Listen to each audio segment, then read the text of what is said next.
આ ભાગદોડવાળા જમાનામાં 1 કલાકનો એપિસોડ જોવાનો સમય નથી મળતો. હા, અમે તમારી માટે લઈને આવ્યા છીએ shorts clip. Yours podcast Gujarati shorts clip. તો કોમેન્ટ અને સબસ્ક્રાઇબ કરવાનું નહીં ભૂલતા. તમારી ફિલ્મ મેં પહેલી જોઈ હતી રેવા. ફિલ્મ પતી ગયા પછી પણ જો એક નામ યાદ રહી ગયું હોય તો એ બીતુ બંગાનું. હા, તો આ કેરેક્ટરની સફરને આ કઈ રીતના નામ સજેસ્ટ નહીં મારે થોડું જાણવું છે.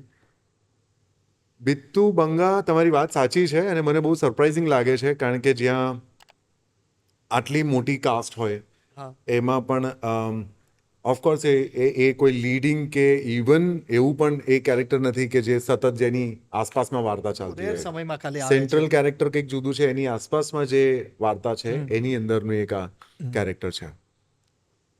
આ ફિલ્મમાં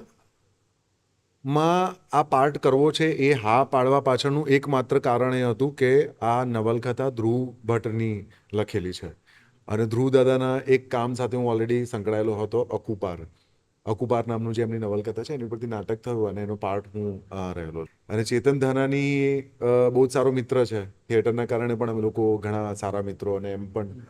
તો વન ફાઇન ડે એણે કોલ કર્યો, મને બરાબર યાદ છે, મારો જન્મદિવસ હતો એ વખતે, અને ત્યારે એણે મને ફોન કર્યો કે તત્વમસી ઉપરથી ફિલ્મ બને છે અને અમે વિચારીએ છીએ કે જો એમાં એક રોલ, મેં કીધું મારે કંઈ નથી સાંભળ્યું કે કયો રોલ છે, હું કરીશ.